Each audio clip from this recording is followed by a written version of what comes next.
নমস্কার, শুরু করছি আজকের সংবাদ।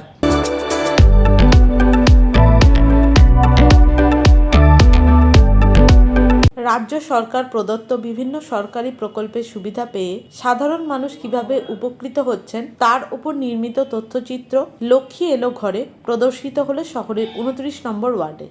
সরকার লোন দেয় স্বনির্ভর গোষ্ঠী করে, গোষ্ঠীতে লোন দিয়ে নিজের পায়ে দাঁড়াতে সাহায্য করে। মেয়েরা স্বনির্ভর হয়, রোজগার করে। তুমি তোমার পরিবার, প্রতিজন, পাড়া পড়শি সবাইকে জানাবে। এখান থেকে নিয়ে যান। ভেবেছিলাম বিয়ে দিয়ে একটু নিশ্চিন্ত হব, বিয়ে কি হলো?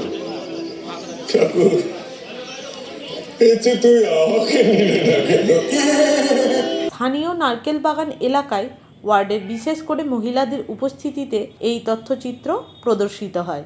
উপস্থিত ছিলেন বর্ধমান দক্ষিণ বিধানসভা কেন্দ্রের বিধায়ক খোকন দাস, বর্ধমান উন্নয়ন পর্ষদের চেয়ারম্যান উজ্জ্বল প্রামাণিক, 29 নম্বর ওয়ার্ডের কাউন্সিলর তথা বর্ধমান পৌরসভার এনসিআইসি সুশান্ত প্রামাণিক, কাউন্সিলর অজিত খাঁ, শাহাবুদ্দিন খান, ইন্তেখাব আলম প্রমুখ। সুশান্ত প্রামাণিক বলেন, রাজ্যের মুখ্যমন্ত্রী বিগত 15 বছরে 94টি সরকারি প্রকল্প কার্যকর করেছেন। এই সমস্ত প্রকল্পের সুবিধা শিশু থেকে বৃদ্ধ সকলেই পাচ্ছেন।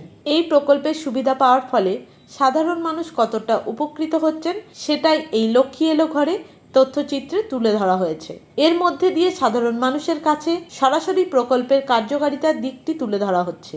সাধারণ মানুষ এই বিষয়গুলি জেনে সরকারি প্রকল্পের উপকারিতার দিকটি উপলব্ধি করতে পারছেন।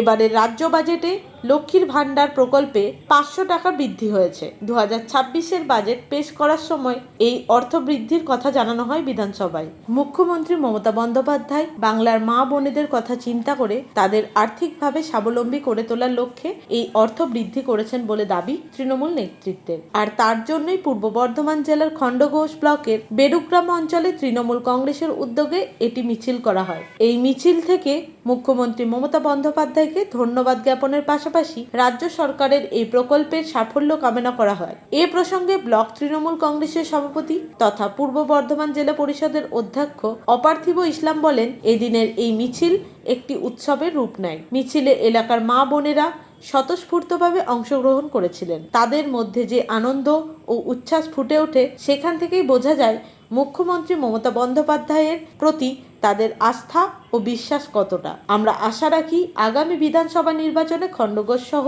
পূর্ব বর্ধমান জেলার 16টি বিধানসভা আসনেই তৃণমূল কংগ্রেস প্রার্থীদের জয়যুক্ত করার ক্ষেত্রে এই মা বোনেরা উল্লেখযোগ্য ভূমিকা নেবেন। এদিনের এই কর্মসূচিতে অংশ নেন খণ্ডঘোষ ব্লক তৃণমূল কংগ্রেসের সহ সভাপতি নীলফা বেগম, জেলা পরিষদের কর্মাধ্যক্ষ বিশ্বনাথ রায়, খণ্ডঘোষ পঞ্চায়েত সমিতির কর্মাধ্যক্ষ অনাবিল ইসলাম ও বিদ্যুৎ কান্তি মল্লিক, অঞ্চল সভাপতি শেখ সাহাদ আলী সহ অন্যান্য জনপ্রতিনিধি ও নেতৃত্ববৃন্দ।